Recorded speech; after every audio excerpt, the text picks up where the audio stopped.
C'est vrai que les hommes rejettent. Parce que les hommes, quand ils veulent afficher quelqu'un, ils se basent sur sa réputation. C'est vrai que les hommes abandonnent. Mais Dieu, lui, il choisit. Dieu, lui, il choisit les personnes qui sont abandonnées. Et quand on regarde dans la généalogie de Jésus, ces 4 femmes qui sont mentionnées sont reliées à une histoire qui n'est pas d'une très bonne réputation. Les hommes, quand ils regardent les hommes, ils valorisent les hommes en fonction de ce qu'ils ont. Et le Seigneur, quand il te regarde, il te donne de la valeur en fonction de ce qu'il veut que tu deviennes.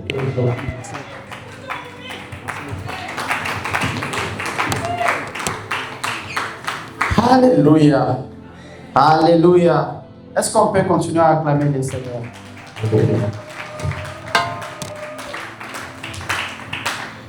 Oh, c'est un honneur pour moi d'être là devant vous aujourd'hui, parler de la part du Seigneur.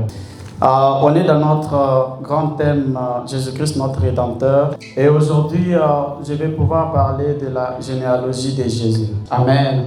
Amen. Je dis merci au pasteur Marcel de m'avoir accordé cette opportunité de parler de la part du Seigneur. Je suis franchement reconnaissant. Et sans plus tarder, nous sommes dans le livre de Matthieu, chapitre 1er. Nous sommes au verset 1er. La Bible dit, généalogie de Jésus-Christ, fils de David, fils d'Abraham. Abraham engendra Isaac. Isaac engendra Jacob. Jacob engendra Judas et ses frères. Judas engendra Tamar, Pharez et Zara. Pharez engendra Esrom. Esrom engendra Aram. Aram engendra Aminadab. Aminadab engendra Nasson. Nasson engendra Salmon. Salmon engendra Boaz de Rahab. Boaz engendra Obed de Ruth. Obed engendra Isaïe. Isaïe engendra David le roi. Isaïe engendra David. Le roi David engendra Salomon de la femme d'Urée, parole du Seigneur. Nous pouvons nous asseoir, merci. Bien-aimés dans le Seigneur, dans la généalogie de Jésus, il y a 4 noms de 4 femmes. Il y a 4 noms de 4 femmes qui sont, si ça dépendait que les hommes, ça n'allait pas apparaître dans la généalogie de Jésus. Parce que les hommes, quand ils veulent afficher quelqu'un, ils se basent sur sa réputation. Et quand on regarde dans la généalogie de Jésus, ces 4 femmes qui sont mentionnées sont reliées à une histoire qui n'est pas d'une très bonne réputation. Les hommes, quand ils regardent les hommes, ils valorisent les hommes en fonction de ce qu'ils ont. Et le Seigneur, quand il te regarde, il te donne de la valeur en fonction de ce qu'il veut que tu deviennes. Et je m'en vais vite commencer avec la première femme, elle s'appelle Tamar. L'histoire de Tamar, c'est l'histoire d'une belle fille qui a eu des enfants avec son beau-père. Et son mari, il est mort. Elle a été héritée par un autre et il est encore mort. Alors qu'il fallait qu'elle prenne encore le troisième. Le père a dit, comme mes enfants sont en train de mourir, comme ça, j'épargne cette fois-ci cet enfant de marier cette femme parce qu'il risque aussi de mourir. Alléluia. Amen. Mais il est arrivé que cette femme a piégé son beau-père, alors elle est tombée enceinte de lui et elle a eu des enfants avec lui. Bien-aimés dans le Seigneur, quand Jésus-Christ vient nous choisir, il ne nous choisit pas parce que nous avons d'abord une bonne réputation. La Bible dit, alors que j'étais encore pécheur, Christ est venu mourir pour moi. Je vois beaucoup de gens se plaindre, sont culpabilisés par leur passé, mais la Bible est en train de dire que celui qui est en Christ est une nouvelle créature. Les choses anciennes sont passées et maintenant toutes choses sont devenues nouvelles. Ce qui dit en d'autres termes que même si tu as fait de graves erreurs dans le passé, mais si Jésus t'a déjà appelé toutes ces choses, il a effacé et il a oublié. Et la culpabilité qui est dans le cœur, elle ne vient pas de Dieu, elle vient du diable qui essaie de retarder qui essaie de te faire comprendre que réellement, les choses que tu as faites ne permettent pas ce que tu t'appelles aujourd'hui enfant de Dieu. Quand on regarde dans la Bible, on voit l'apôtre Paul qui s'appelait auparavant Saul, qui a assisté à beaucoup de lapidation des enfants de Dieu. Et quand le Seigneur l'a appelé, il n'a pas tenu compte de cela, il l'a utilisé pour sa gloire. Alléluia. Ouais. Alors, peu importe par où tu es passé dans ton passé, sache que la Bible dit, si le Fils de Dieu te libère, tu es réellement libre. Alléluia. Amen. Je vais prendre la deuxième femme, elle s'appelle Rahab. Rahab, elle a comme une sorte de surnom qui est toujours attaché à son nom dans la Bible, qui est Rahab la prostituée. Alléluia. Amen. Mais le Seigneur a choisi que le nom d'une femme qui était reconnue comme une prostituée apparaisse dans sa généalogie. Si ça dépendait que des hommes, on n'allait jamais mentionner une prostituée dans la généalogie d'un Messie, celui qui vient délivrer un peuple du péché. Bien-aimés dans le Seigneur, la volonté de Dieu n'est pas que nous puissions dédaigner ces personnes qui sont dans les péchés, c'est que nous puissions les aimer comme lui les aime, de sorte que nous puissions les gagner. Je me rappelle dernièrement, quand j'étais à Lubumbashi, j'ai travaillé avec certains de mes amis avec qui on restait, je connaissais leur vie. Ils faisaient des choses tellement bizarres, je connaissais, je les conseillais, je faisais des efforts. Mais il arrive que ce sont ces personnes-là qui reçoivent des promotions au travail.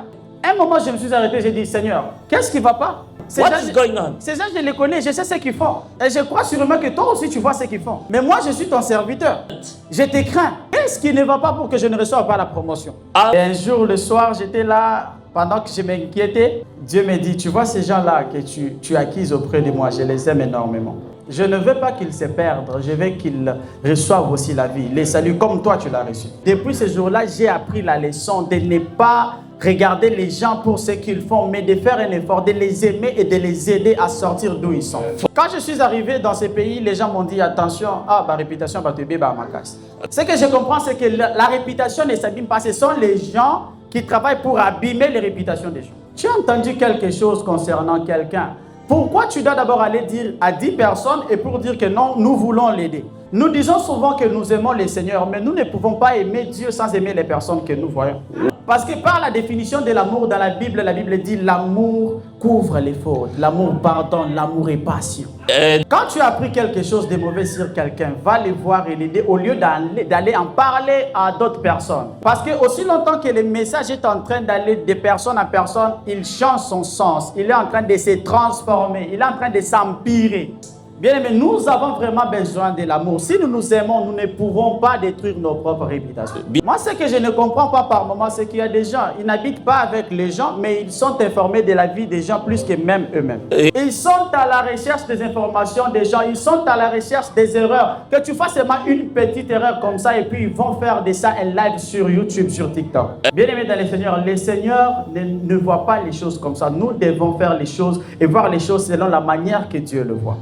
Les prostituées que nous jugeons aujourd'hui, ce sont des personnes, ce sont des âmes. Parce que nous aussi, nous sommes venus de quelque part. Si nous nous rappelons, nous sommes venus aussi de quelque part. Donc, ces personnes peuvent aussi changer et devenir comme nous. Donc, aidons-les à changer et devenir comme nous. Alléluia. Amen. Et je prends le nom de la troisième femme, elle s'appelle Ruth. On l'appelle souvent, la Bible l'appelle souvent Ruth la Moabite. Concernant les Moabites, Dieu avait dit qu'ils n'entreront jamais dans son assemblée jusqu'à la 10e génération. Mais du peuple que Dieu avait même déjà rejeté, Dieu s'est servi de quelqu'un de ce peuple pour que cette personne apparaisse dans la généalogie de Jésus. Bien aimé, je vais nous poser une question. Est-ce que les gens que tu rejettes, Dieu les a déjà rejetés? Est-ce que les gens que tu négliges, tu es sûr que Dieu les a négligés? Parce qu'il nous arrive souvent de rejeter certaines personnes. Non, lui vraiment, concernant sa vie, lui vraiment, non, lui, non, c'est terminé pour lui. Mais dans le plan de Dieu, Dieu a un plan pour ces personnes-là que nous rejetons. Et j'ai souvent remarqué, les personnes qui sont rejetées, Dieu les élève. Si vous voyez quelqu'un qui est devenu grand, vous pouvez lui poser certaines questions. Il va vous raconter une histoire où il a été négligé, rejeté pendant un moment. Parce que quand tu rejettes quelqu'un, tu le mets dans les camps de Dieu et toi, tu sors de ces camps-là. Parce que Dieu, il est le père des orphelins, les défenseurs de veuves. Toutes ces personnes qui n'ont pas de moyens, toutes ces personnes qui sont rejetées, toutes ces personnes qui ne sont pas vues avec valeur aux yeux des hommes, Dieu, il est leur Dieu. Bien-aimés dans le Seigneur, même si les Moabites ont été barrés de l'assemblée de Dieu, mais Dieu les a utilisés pour qu'ils apparaissent dans la généalogie de Jésus. La Bible dit que les voies de Dieu sont insondables. Donc toute personne que tu regarderas avec tes yeux aime cette personne-là parce que Dieu l'aime. Si tu te mets à juger la personne et la rejeter, sache que tu peux te retrouver un jour en train de faire quelque chose tu vas te retrouver peut-être un jour en dehors du compte de Dieu. La quatrième femme, elle s'appelle Bathsheba. La Bible dit Bathsheba, la femme d'Uri. Pour la petite histoire, c'est qu'il y avait un jour, David était sur son balcon, disons, et il a vu cette femme en train de se baigner. Et comme il était le roi, il a envoyé les gens l'appeler, la faire venir. Et Il l'a connue et elle était enceinte et il fallait qu'il cache ça aux yeux de son mari. Ce que David a fait, c'est qu'il a tué le mari de cette femme en l'envoyant dans un endroit où il ne pouvait pas être capable de défendre dans la guerre. Alléluia. Amen. Et cette femme, David l'a prise pour femme après la mort de son mari et il a eu un enfant avec lui qui est le roi Salomon. Alléluia. Et le roi Salomon apparaît dans la généalogie de Jésus. Je vais ouvrir une petite parenthèse. On peut faire toutes les erreurs, mais pas toucher à la femme de quelqu'un.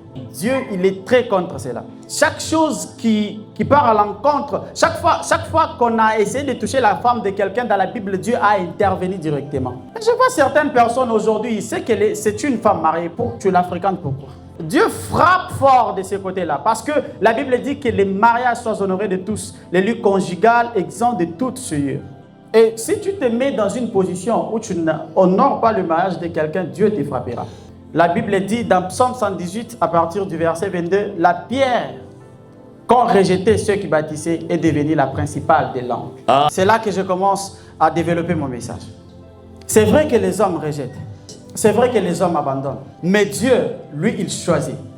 Dieu, lui, il choisit les personnes qui sont abandonnées. Dieu choisit les personnes qui sont disqualifiées. C'est comme ça que quand Dieu vient pour choisir quelqu'un, il ne se base pas sur ce qu'est la personne, sur sa capacité ou ses qualités. Il choisit justement la personne telle qu'elle est. Parce que Dieu n'appelle pas d'abord ceux qui sont qualifiés, mais il qualifie ceux qu'il a appelés.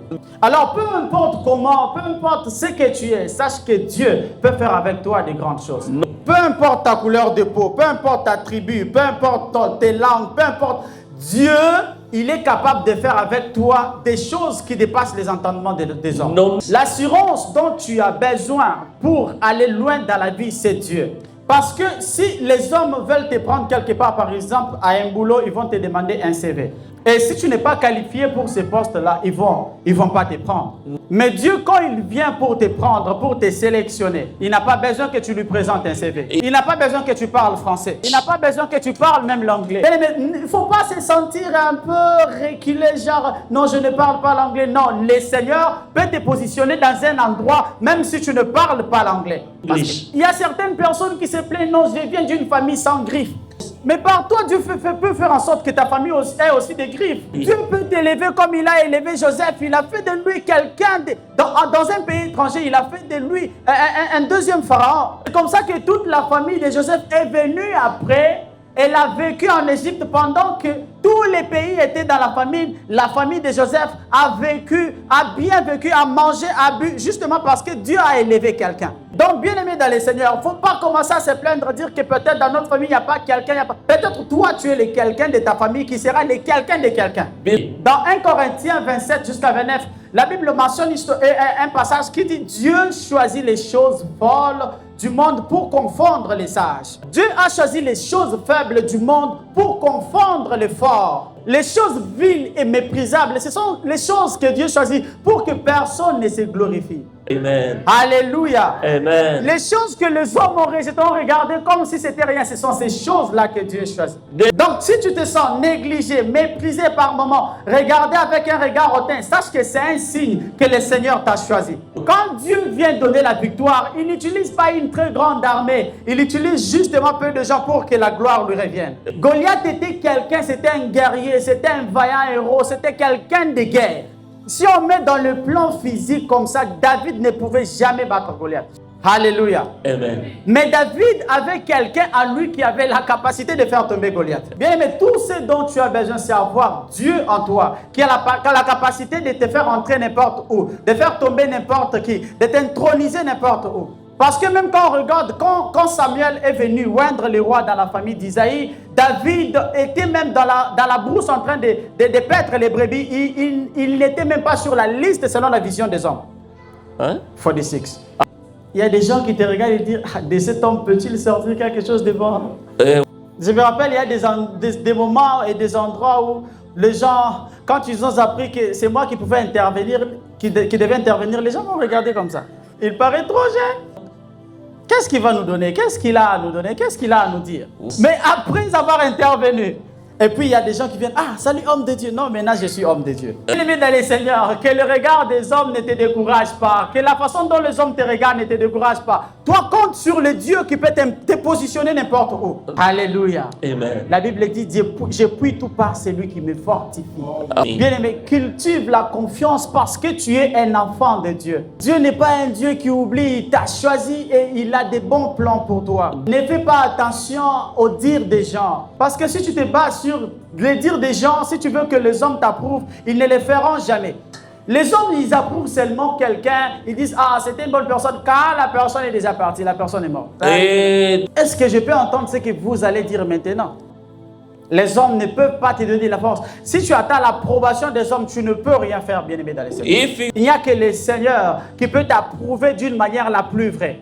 Alors, peu importe tout ce que tu es en train de faire, n'attends pas que les hommes t'acclament. Les hommes ne t'acclameront jamais. Parce que peu importe tout ce que Jésus pouvait faire, il y avait toujours les pharisiens qui étaient là derrière lui. Oh, il a un démon. Il agit par Belzébul. Lui là, il a un démon. Ces gens-là, ils étaient tellement méchants. Il y a un homme que Dieu a ouvert les yeux. C'est Jean chapitre 9. Et cet homme, ils lui ont dit, dis-nous d'abord, comment il a fait? Il a dit, il a fait la boue, il m'a ouvert les yeux avec. Ils disent, bénis les Seigneurs parce que cet homme vraiment, tu ne les connais pas, mais bénis juste les Seigneurs parce que tes yeux sont ouverts. Mais les gars là leur dit, c'est vrai que je ne les connais pas. Mais ce que moi je sais, c'est qu'il m'a ouvert les yeux. Alléluia. Amen. Et les gars commencent genre à leur dire, si quelqu'un a des démons comme vous le dites, est-ce qu'il peut faire ce genre de miracle? Elle dit, toi là tu es né dans le péché, tu es un pécheur, maintenant tu commences à nous enseigner. C'est que les hommes trouveront toujours un moyen de dénier ce que tu fais, d'anéantir ce que tu fais, peu importe que ce soit vrai ou comment, ils vont toujours trouver un moyen de trouver une faute, de trouver une faille, de trouver où ça n'a pas marché. Alléluia. Amen. Et je sais que Jésus-Christ ne prenait pas soin d'eux, il s'en foutait complètement, il faisait ce qu'il avait à faire. Maintenant, qui est sorti d'une généalogie où on trouve toutes sortes de personnes, des mauvaises vies, des pécheurs, des histoires qui introduisent la honte et des choses qui ne sont pas normales? Il s'agit du roi des rois. Il s'agit de quelqu'un élevé en dignité. Ces personnes qui n'ont pas de dignité peuvent sortir quelqu'un qui a une dignité. La Bible dit, Jean a pleuré parce qu'il a peur. On a trouvé personne qui était digne d'ouvrir le livre. Mais la seule personne qui était digne d'ouvrir le livre, c'était l'agneau immolé. Jésus-Christ, c'est quelqu'un élevé en dignité. C'est quelqu'un élevé en puissance, en majesté. C'est quelqu'un élevé en règne. Il est le roi glorieux. Mais il n'a pas choisi de passer par des personnes qui étaient d'une bonne vie. Il a choisi des gens qui n'étaient pas d'une bonne vie pour qu'il nous montre sûrement que lui, il est venu pour prendre les personnes qui ne sont pas d'une bonne vie, leur donner sa vie qui est une bonne vie, de sorte que ces personnes aient aussi une bonne vie. Il est venu pour restaurer, il est venu pour prendre les gens qui étaient sous l'emprise du diable. Bien aimé dans le Seigneur, la prostitution c'est l'emprise du diable. Et il n'a pas regardé à qui il est. Il est passé par là, il dit, vous pouvez l'écrire, je suis passé par Rahab, je suis passé par Bathsheba, je suis passé par ceci et cela, je suis passé par toutes sortes de personnes qui ont une mauvaise vie pour que je puisse vous montrer que de la mauvaise vie peut sortir une bonne vie. Et il est devenu notre Rédempteur. Bien-aimés dans les Seigneurs, s'il ne s'agissait pas de Jésus, nous ne serons pas ce que nous sommes aujourd'hui. Oui. Ce que nous sommes aujourd'hui, c'est parce que Jésus est venu. Alléluia. Amen. Parce qu'il y a des gens qui ont souffert avec certains démons, qui n'avaient pas le pouvoir de chasser les démons. Mais quand lui, il est venu, il a dit, voici, je vous donne le pouvoir de marcher sur les serpents, sur les scorpions, sur toute la puissance de l'ennemi. Et rien ne vous nuira. Bien-aimés dans les Seigneurs, rien ne peut nous nuire quand nous sommes en Jésus. Vous ne savez pas, les sorciers ont tellement peur de nous. Parce qu'eux, ils savent ce que Jésus-Christ a fait de nous. Par moments, nous restons un peu dans l'ignorance.